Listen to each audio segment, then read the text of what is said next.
임마누엘의 함께함.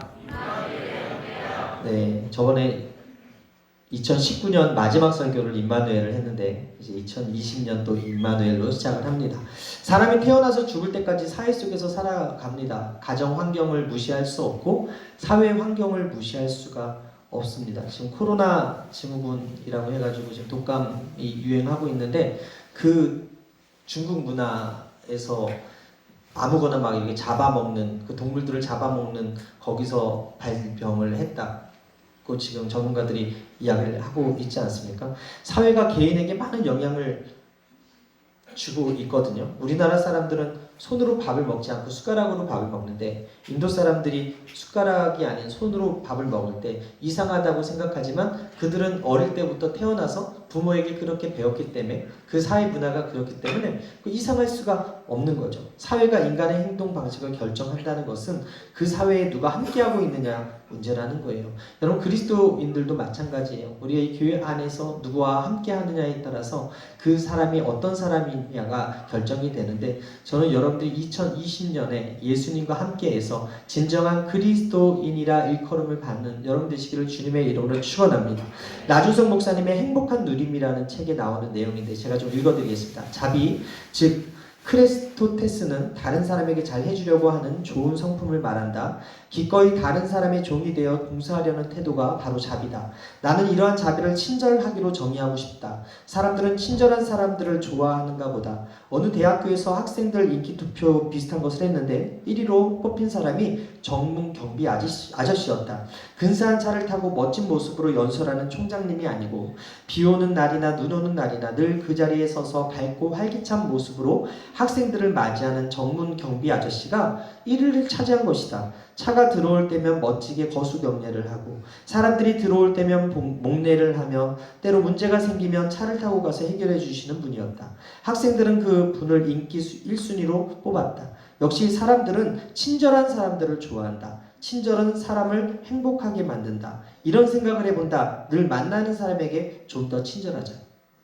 10년을 만나도 처음 만난 것처럼 예의 바르게 대해주자.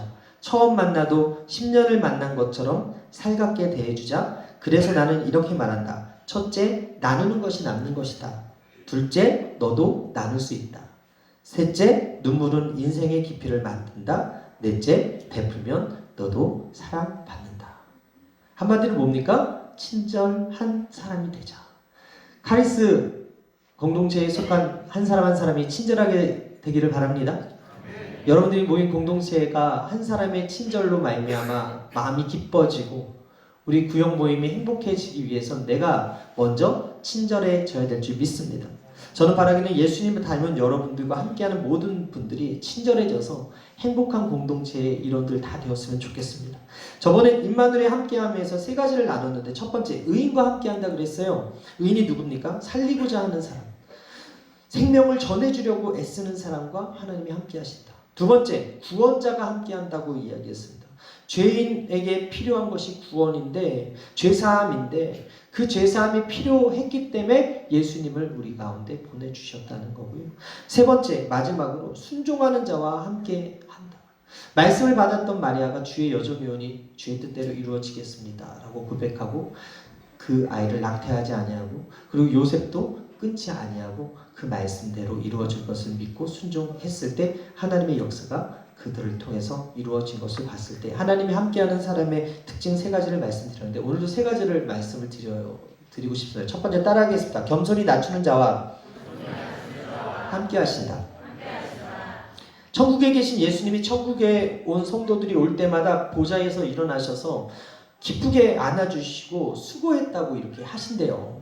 근데 어떤 목사님이 천국에 오니까 예수님이 안 일어나셨다는 거예요. 그래서 옆에 천사가 예수님 왜 저 목사님 오셨는데 안 일어나세요? 라고 물으니까 예수님께서 뭐라 그러냐면 내가 일어나면 그가 내 자리에 앉을 것이다 라고 얘기하신다는 거예요. 내 자리에 앉으려고 한다 라고 얘기하는 거예요. 무슨 말입니까? 우스갯소리지만 요새 목사님들이 겸손하지 않다는 거예요. 겸손한 자리에 앉으려고 하지 아니하고 높은 자리에 앉으려고 한다는 거예요.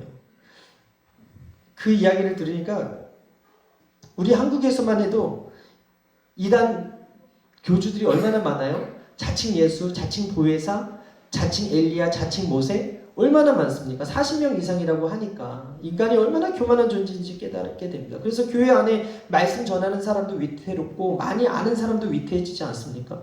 교회 안에서 어떤 사람이 무서운 사람이냐면 말씀 많이 하는 사람이 무서운 사람이에요. 여러분 옛날에 그 궁예 역을 했던 김영철 씨가 했던 독심술 그 이야기. 그래서 쳐다만 보면 그 마음을 읽기 때문에 무섭다 그러잖아요. 근데 우리 교회에서 무서운 사람들이 어떤 사람이냐면 말씀을 많이 아는 사람들, 성경을 백독한 사람들, 40일 금식하는 사람들 위험하다라는 거예요. 하루에 기도 3시간 이상씩 한다고 자부하는 사람들 무섭은 사람들이에요. 교회 처음 온 새가족 말씀 잘 모르는 사람은 우리 공동체 안에서 별 사고 안 칩니다. 근데 말씀 좀 안다고 영적 권위에 불순종하고 교만한 사람들이 교회 공동체 안에서 문제를 일으키더라는 거예요. 특별히 직통계신 받은 사람이라고 하는 사람들이 있는데 이런 사람들은 절대로 목회 리더십에 순종하지 않고 주의 종의 권위에 도전하더라는 거죠. 여러분 어떻습니까? 스스로 보기에 겸손하십니까? 저는 2020년에 여러분들이 많이 알아도 겸손하게 되길 바라고, 많이 금식하셔도 겸손하게 되길 바라고, 많이 기도해도 겸손하게 되기를 바랍니다. 왜냐하면 예수님이 겸손하셨거든요. 임마누엘 되시는 예수님 어디 자리에 함께 하시느냐? 겸손한 자리, 어린아이와 같이 순수하게 자신을 낮추는 그 자리에 함께 하신다. 천국이 어떤 자의 것이냐? 어린아이 같은 자들의 것이다 라고 말씀하고 있는 거 아닙니까? 예수님의 탄생을 처음 접한 사람들은요, 낮은 지에 있었던 사람들이에요. 예수님이 이 땅에 오셨는데 예수님은 사람들이 기대하는 방법으로 오시지 않았습니다. 인간이 상상치도 못한 방법으로 오셨어요. 요즘 우리가 어디 놀러 갈 때 콘도 예약하지 않습니까? 호텔 예약하지 않습니까? 근데 가난한 사람들은 호텔도 콘도도 예약하지 못하죠. 이 당시에 베들레헴에서 호적하러 왔던 요셉과 마리아가 호텔을 예약을 못한 거예요. 콘도를 예약을 못하는 거예요. 여관을 예약을 못한 거예요. 꽉 차 있었어요. 결국은 그 사람들이 가난했다라는 거예요.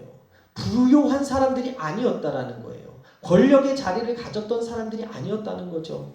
그 부모 밑에서 태어난 예수님이 어디서 태어나셨어요? 마구간의 말구유에서 태어나셨어요. 인간이 상상하지도 못하는 방법으로 예수님이 오셨다는 거예요.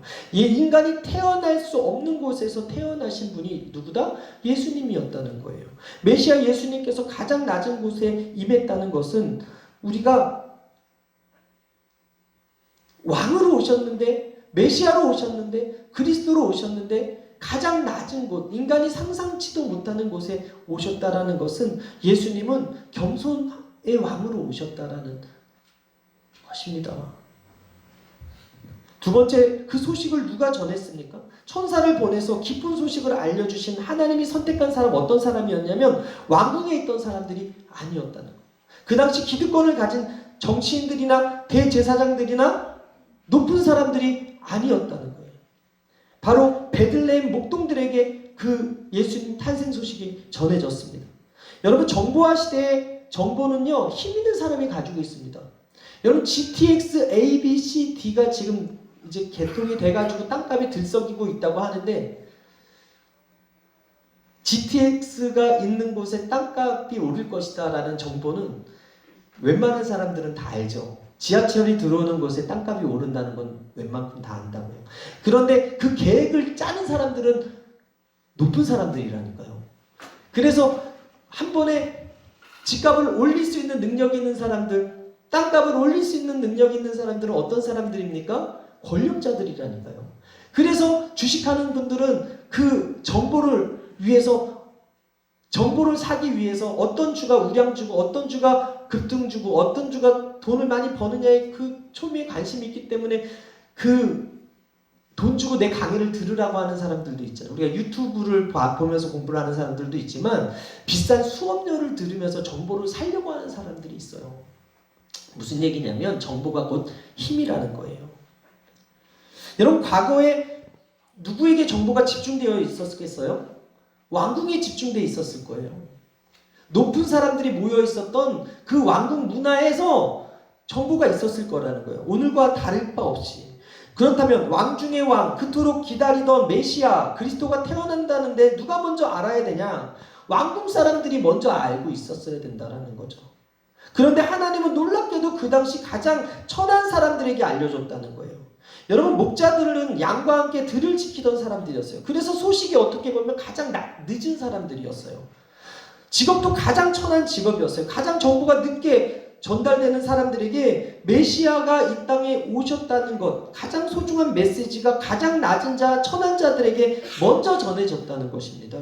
여러분, 동방박사 세 사람이요, 유다 땅으로 무엇을 보고 찾아왔냐면 별을 보고 찾아왔습니다.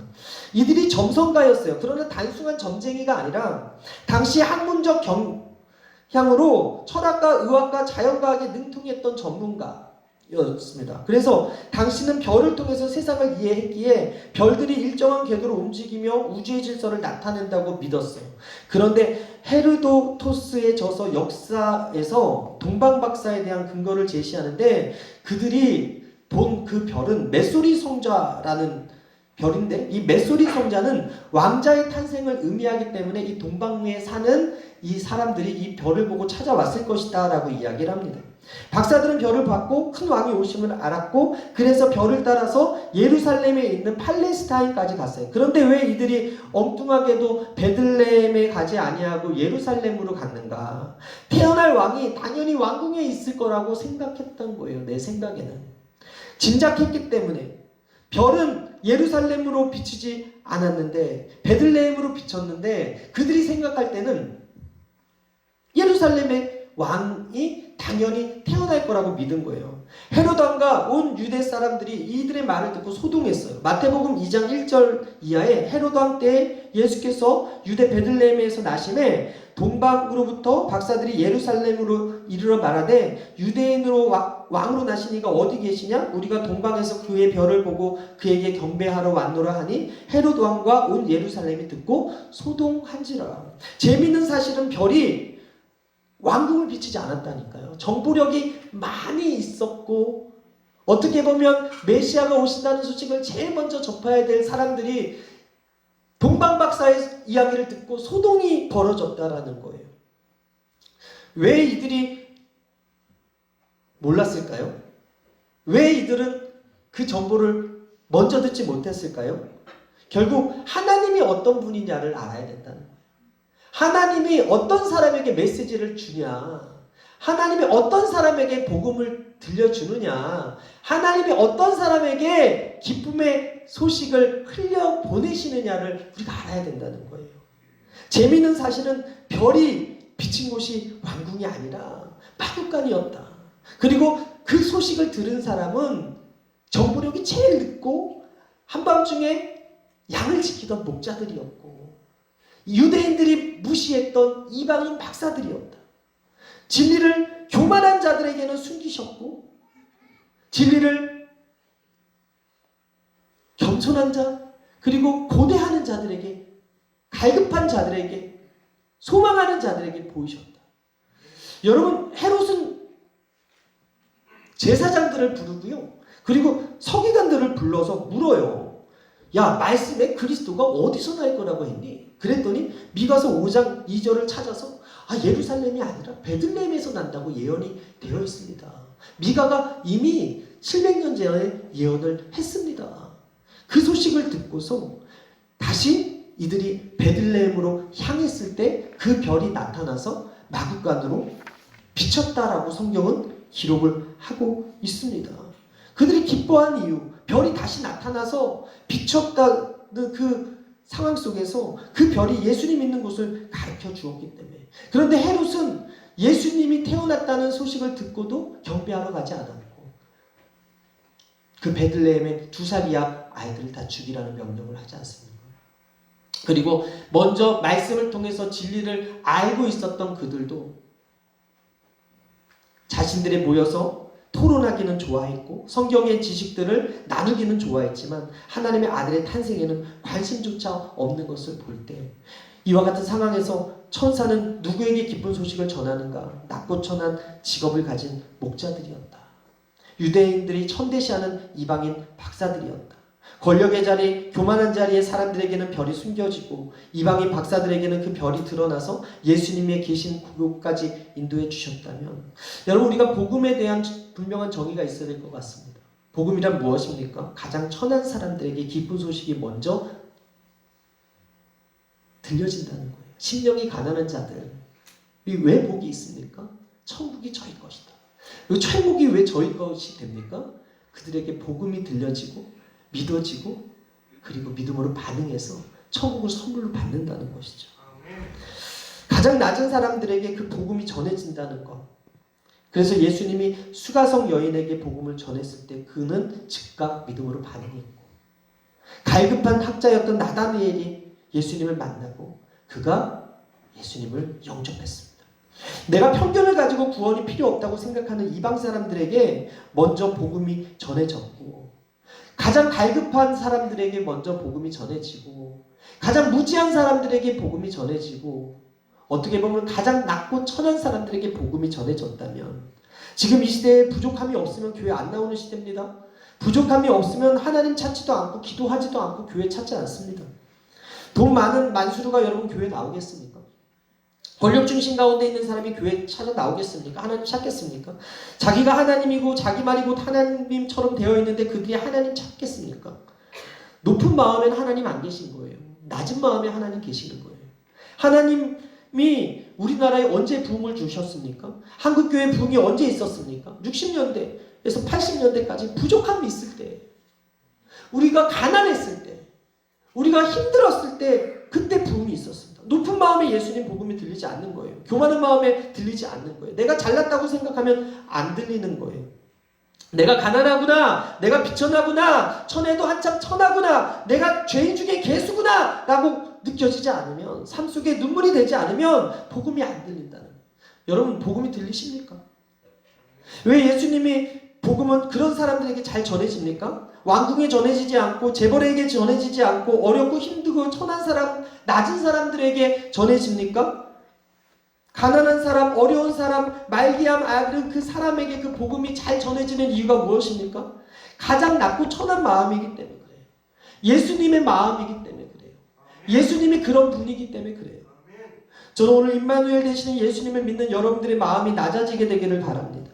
데이비드 플랫의 레디컬이라는 책에 나오는 내용입니다. 오래 내전으로 극심한 빈곤 상태에 빠진 수단을 처음 방문하려 했을 당시 약 3,000달러의 경비가 필요했다. 내륙을 자유롭게 여행하기가 무척 어려운 형편이라 일행이 탈 비행기를 새내기로 했다. 어느 날 예배를 마치고 나오는데 성도 한 명이 다가와서 속삭이듯이 말했다. 차라리 그 여행 경비를 수단 사람들에게 보내주는 것이 좋지 않을까요? 목사님이 열흘 정도 함께 있어 주는 것보다 그 편이 더 도움이 될 것 같은데요. 그 말을 붙들고 나는 깊이 고민했다. 고민은 수단에 도착할 때까지 계속됐다. 그 고민은 현지에서 앤드루라는 젊은이와의 대화를 나누면서 비로소 풀렸다. 앤드루는 그가 수단 사람들이 전쟁의 고통과 박해를 어떻게 헤쳐나왔는지 담담하게 말했다. 그는 가장 암울한 시기에 구호품과 도움을 주었던 수많은 사람들에게 깊은 감사를 전했다. 그리고 나를 바라봄을 물었다. 그런 도움에 감사하면서도 우리가 누구를 진정한 형제라고 생각했는지 아십니까? 누구죠? 가장 어려울 때 함께 있어준 사람들이죠. 목사님 여기까지 오셔서 함께 해주시니 감사합니다. 사랑하는 여러분, 함께하는 것을 돈으로 때우는 구제보다 먼저 하게 되기를 바랍니다. 네, 그래서 우리가 선교 나가야 되고요. 그래서 우리가 낮은 마음을 가지고 낮은 자들과 함께 해야 됩니다. 로마서 12장 5절에 2020년 하나님께서 나에게 주신 말씀이 즐거워하는 자들과 함께 즐거워하고 우는 자들과 함께 올라가거든요. 늘 이 밤에 여러분 낮은 마음이 있기 때문에 여러분들이 이곳에 오시는 거예요. 그리고 이 자리에 하나님의 말씀이 들려지는 건 내 마음이 낮아져 있기 때문에 그래요. 내가 겸손히 낮출 때 임마누엘 되시는 하나님이 저와 여러분들과 함께 하신다는 그 사실을 믿으시고 내 삶에 예수님이 크게 보이기 원하신다면 내 마음을 하나씩 낮추시게 되길 바랍니다. 그렇게 함께함이 여러분들에게 보이게 될 줄 믿습니다. 두 번째, 따라합니다. 말씀으로 함께 하십니다. 창세기 1장부터 요한계시록 22장까지 성경 전체를 통해서 하나님이 어떤 분이다 라고 규정하실 때 하나님은 말씀하시는 하나님이세요. 창세기 1장 3절에 빛이 있으라 하니 빛이 있었습니다. 요한계시록 22장 20절에 내가 진실로 속히 오리라 약속하셨습니다. 하나님은 늘 말씀을 통해 우리에게 약속하시는 거예요. 처녀 마리아에게 찾아오셔서 말씀하셨어요. 아들을 낳으니 이름을 예수라 하라. 그랬더니 예수님 자체가 곧 말씀으로, 말씀의 성취로 우리 가운데 오셨습니다. 요한복음 1장 14절에 말씀이 육신되어 우리 가운데 거하심에 우리가 그의 영광을 보니 아버지 독생자의 영광이요 은혜와 진리가 충만하더라. 말씀이 육신되었다는 것이 복음의 진수죠. 예수님이 예언의 말씀의 성취로 태어나신 분이에요. 동방박사 세 사람은요, 대제사장과 서기관들에 의해서 미가서에 기록된 말씀을 근거로 베들레헴에서 왕이 나실 것을 알게 되거든요. 마태복음 2장 5절에 기록되어 있는 대로 그들이 베들레헴으로 말씀을 근거해서 찾아가게 됩니다. 말씀이 그들의 앞길을 인도해 줬고요. 마태복음 2장 12절에 그들이 예수님을 만나 경배한 후에 꿈을 꾸게 되는데 헤롯에게 돌아가지 말라는 지시함을 받습니다. 한 사람이 꿈꾸이 아닙니다. 세 사람이 동시에 지시함을 같이 받고요. 헤롯에게 돌아가지 않습니다. 동방박사뿐만 아닙니다. 요셉과 마리아에게도 현명해서 말씀으로 인도하고 지시를 하십니다. 마태복음 2장 13절에 보게 되니까 그들이 떠난 후 주의 사자가 요셉에게 현몽하여 이르되 헤롯이 아기를 찾아 죽이려 하니 일어나 아기와 그의 어머니를 데리고 애굽으로 피하여 내가 내게 이르는 기까지 거기 있으라. 마태복음 2장 15절에 헤롯이 죽기까지 거기 있었으니 이는 주께서 선지자를 통하여 말씀하신 바 애굽으로부터 내 아들을 불렀다 함을 이루려 하심이라. 마태복음 2장 23절에 나사렛이란 동네에 가서 사니 이는 선지자로 하신 말씀에 나사렛 사람이라 칭하리라 하심을 이루려 하심이라. 여기서 공통적인 단어가 뭡니까? 이루려 하심이라. 선지자의 말을 이루려 하시리라. 예수님의 태어나신 것 자체가, 예수님의 사역 자체가 선지자의 말을 이루려 하십니다. 하나님은 말씀하시는데 실현하지 않으세요. 하나님 말씀하시는 이 땅 가운데서, 우리 삶 가운데서 지금 여기서 이루시는 하나님이심을 믿으시게 되길 바랍니다. 예수님의 탄생을 미리 예언한 수많은 선지자의 말씀을 이루려 하시기 위해서 탄생하시는 분이 예수님이셨다는 거예요. 하나님은 지금도 약속하시고 말씀하시고 이루시는 하나님이십니다. 여러분, 하나님께서 모세를 보내시기 전에 약속하셨어요. 내가 반드시 너와 함께 있으리라. 그리고 그가 이스라엘을 이끌고 40년 광야 생활하는 내내 모세와 하나님은 함께 해주셨습니다. 내가 너와 함께 있을 거야 라는 그 약속, 임마누엘의 약속은 이렇게 모세에게 주어진 위대한 약속이 되었습니다. 오늘도 하나님은 하나님의 사람들에게 이 예배의 자리에서 말씀하시는 하나님이세요. 두려워 말라. 이사야 41장 10절에 내가 너와 함께함이라. 놀라지 말라. 나는 내 하나님이 됨이라. 내가 너를 굳세게 하리라. 참으로 너를 도와주리라. 참으로 나의 의로운 오른손으로 너를 붙들리라. 이사야 43장 2절에 내가 물 가운데 지날 때에 내가 너와 함께할 것이라. 강을 건널 때에 물이 너를 침몰하지 못할 것이고 내가 불 가운데 지날 때에 타지도 아니할 것이고 불꽃이 너를 사르지도 못하리라. 시편 23편 4절에 내가 사망의 음침한 골짜기를 다닐지라도 해를 두려워하지 않을 것은 주께서 나와 함께 하시리라. 주의 지팡이와 막대기가 나를 안위하시네요. 하나님의 사람들에게 명령과 소명을 주시고 가라 하실 때 혼자 가라고 하지 않으신다는 거예요. 하나님이 함께 하신다는 말씀을 주시고 힘을 내라고 이야기하는 거예요. 두려워하지 말라고 하는 거예요. 혼자가 아니라고 이야기하는 거예요. 여러분, 우리가 카리스 2019년에 송구영신 때 이 자리에서 여러분 말씀을 뽑은 걸로 알고 있는데 2020년 송구영신 예배 때 그 말씀이 여러분들에게 부담이 될 수도 있고 좋은 말씀일 수도 있고 격려가 되는 말씀이 될 수도 있고 위로가 될 수 있는 말씀이 있고 어떻게 보면 이거는 좀 버렸으면 하는 말씀이 있었을 수도 있을 것 같아요. 그런데 재미있는 게 어떤 자매가 로마서 12장 11절 말씀을 뽑은 거예요. 부지런하게 게으르지 말고 열심을 품고 주를 섬기라. 근데 디나이 한 거야. 부정한 거야. 이거보다 더 좋은 말씀이 있겠지 하고 여기서 뽑아서 이거를 다시 뽑았는데 이 말씀이 똑같이 나왔다는 이야기를 듣고서 하나님은 확실한 분이세요. 확인사살까지 저렇게. 우리를 축복하시는 말씀에는 우리는 기뻐합니다. 헌신하라는 말씀에는 부담스러워합니다. 나보다는 저 사람이 뽑았으면 좋겠다. 이 말씀은 저 사람한테 어울린다라고 생각합니다. 그러나 하나님은 때를 따라 돕는 은혜를 주시기 위해서 말씀을 주시는 분이세요. 어떤 말씀을 뽑았든지 우리에게 필요한 것은 그 말씀이 이루어질 것을 믿고 주의 종이오니 주의 여종이오니 말씀대로 이루어지이다라고 고백하는 것이 중요하다는 거예요. 예수님이 마귀의 시험을 물리친 것도 하나님 말씀이었어요. 마태복음 4장 10절 함께 읽을까요? 시작.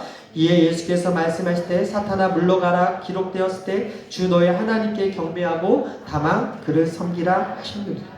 예수님이 하나님 말씀으로 나셨고 말씀이신 그분이 말씀으로 사탄을 이기셨다면 오늘 우리에게 필요한 것은 하나님의 말씀임을 믿으시게 되길 바랍니다. 우리의 눈물과 노력과 의지와 힘으로는 악한 영을 절대로 이길 수 없어요. 마귀가 두려워하는 것은 결코 세상이나 권력이나 명예나 물질이 아니라 하나님 말씀이에요. 우리가 말씀대로 살 때 사탄은 무조건 집니다. 따라합니다. 내가 말씀대로 살 때 나는 무조건 승리한다. 그래서 사탄은 말씀을 가까이 하지 못하게 해요. 말씀대로 살지 못하게 해요. 말씀을 의심하게 해요. 말씀에는 관심 없이 다른 것에 열심하게 해요. 잘못된 것을 바로잡기를 원하시기에 하나님은 늘 말씀하시는데 우리가 다른 일로 분주하고 바빠서 말씀대로 살지 못하게 한다라는 거예요. 내가 큐티하는 게 왜 중요합니까? 새벽을 깨어 나와서 말씀 듣는 것이 왜 중요합니까? 성경으로 돌아가는 것이 왜 중요합니까? 바로 하나님이 말씀하시는 하나님이시기 때문에 그래요. 사탄은 말씀을 어떻게든 못 들으려고 좀 더 잘하고 하고 좀 더 졸라고 하고 가지 말라고 하는데 하나님은 어떻게든지 깨워서 설날 전날 밤에도 이렇게 와서 말씀을 듣게 하시는 하나님이시라는 거예요. 여러분 말씀을 깨닫고 말씀 안에 거한 사람은요 내 기분대로라면 나쁜 말을 퍼붓고 싶어도 하나님 그러지 말라고 하시면 말씀대로 하지 않는 것, 이것이 하나님이 하시는 자의 모습이에요. 세상을 이기는 비밀은 말씀이에요. 말씀이 어떨 때는 용서하라고 하고 어떨 때는 게으르지 말라고 하고 어떤 때는 고난을 감당하라고 하고 어떤 때는 핍박과 유혹을 견뎌내라고 하고 어떤 때는 구제하라고 하고 어떤 때는 전도하라고 하고 어떤 때는 선도하라고 하고 그때마다 순종하고 하나씩 내 것으로 삼을 때 그때 비로소 능력 있는 임마누엘의 삶, 하나님이 함께하는 자의 표적들이 나타나기 시작된다는 것입니다. 베드로는 실패한 사람이었지만 예수님께서 말씀하셨어요. 내 양을 먹여라. 내 양을 치라. 이 말씀을 받은 순간에 사명의 말씀을 받은 후에 그가 어떻게 됐습니까? 오순절 마가 다락방에서 성령 충만받고 성령과 함께하는 자의 표적이 그에게 나타난 거예요. 우리 사도행전 5장 15절 함께 읽겠습니다. 시작. 심지어 병든 사람을 메고 거리에 나가 침대와 요유에 누이고 베드로가 지날 때 혹 그의 그림자라도 누구에게 덮일까 바라고 예루살렘 부근에 수많은 사람들도 모여 병든 사람과 더러운 귀신에게 괴로움을 받는 사람을 데리고 와서 다 나음을 얻으니라. 여러분 임마누엘 되시는 하나님은 오늘 우리의 말씀을 주시고 그 말씀대로 사는 사람들에게 능력을 주시는 좋으신 하나님이심을 믿으시게 되기를 바랍니다. 시편 119편 10절 함께 읽겠습니다. 시작. 주의 말씀은 내 발의 등이요 내 길의 빛이니. 말씀을 주시는 분이 내 인생 가운데 빛으로 함께 해주시겠다는 거예요. 이제 곧 갤럭시 폴더블 폰이 나온다고 합니다. 가격이 160만 원으로 책정을 된다고 하고 여기 가운데 여러분들이 사는 분들도 있을 거예요. 20만 번 접는 실험했는데 11만 9,380번에 멈췄대요. 12만 번에 멈춘 거죠. 그 이유를 알아보니까 테스트 기계가 망가져서라는 거예요. 이 제품에는 이상이 없는데 그 테스트를 했던 그 기계가 망가져서 그 폴더블 폴이 출시를 한다는 기사를 보았어요.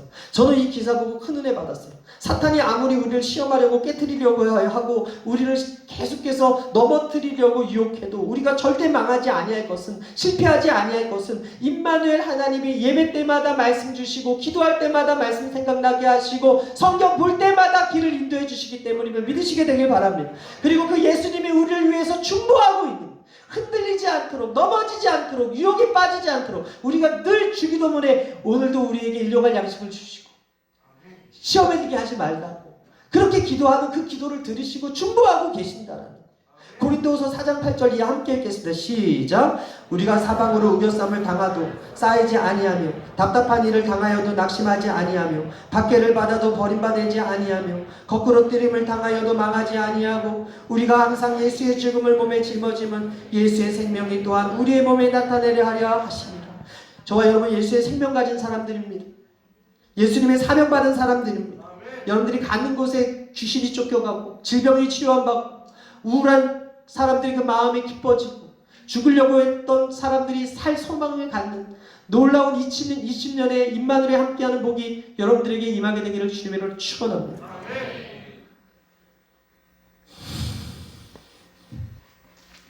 마지막은 성령으로 영원히 함께 하신다. 이 말만 하고 마칠게요. 어떤 사람이 일본을 되게 싫어했어. 일본을 싫어해가지고. 지금도 우리가 노제팬 해가지고 일본 가지 않습니다, 일본 사지 않습니다, 뭐 그런 걸 하긴 하는데, 이분이 하나님이 성령께서 일본을 품는 마음을 계속 주셔서 계속 디나이를 하는 거예요. 싫은 거예요. 싫었어. 그런데 기도원 표적을 여러분 아시죠? 양털 시험. 이 사람이 양털 시험을 했어요. 500원짜리를 딱 던져서 500기 나오면 내가 가겠습니다. 10번을 던지는데 10번 다 나오면 가게. 이게 얼마나 교만한 시험입니까? 10번을 던졌는데 10번이 나오면, 확률적으로 여러분 한번 계산해보면 엄청나게 안 나올 확률인데요. 8번을 던졌는데 500이 나왔대. 그리고 한 번 던졌는데 이게 떨어져가지고 침대 밑으로 들어가서 이렇게 끌어서 놨더니 500이 또 나왔대. 그리고 그 사람이 마지막을 던졌을까요? 안 던졌을까요? 안 던졌대요. 무서워서. 그리고 일본으로 가서 사역을 했다는 이야기를 들었습니다. 여러분, 하나님은요, 성령께서 우리의 앞길을 인도해 주시는 하나님이에요. 바울도 성령의 음성에 아시아로 가고 싶어 했던 그 자신의 마음이 있었지만 마게도니아로 가게 성령께서 인도해 주셔서 그 길을 인도받았고, 베드로도 고넬료 그 이방인 그곳에서 하나님의 말씀을 전하기 싫었는데 환상을 통해서 하나님께서 말씀해 주셨고, 2020년은 여러분 이 예배 자리에서 기도할 때 성령께서 여러분들에게 강하게 역사하셔서 인도해 주실 거예요. 이번에 네팔에서 6m 앞에 있었던 선두그룹 4명이 죽었어요. 그 뒤에는 살았죠. 그들이 죽을 걸 알았으면 갔겠어요? 한 치 앞도 모르는 인생이에요. 2020년 여러분들에게 어떤 일이 있을지 몰라. 그러나 두려워하지 않을 것은 성령께서 여러분들과 함께 하십니다. 그 성령이 여러분들의 편입니다. 여러분 겸손하십시오. 말씀 중심, 성령 중심으로 사셔서 2020년도 하나님이 함께하는 임마누엘의 복의 주인공 다 되기를 주님으로 축원합니다. 다 같이 일어나서 찬양하고 기도하겠습니다.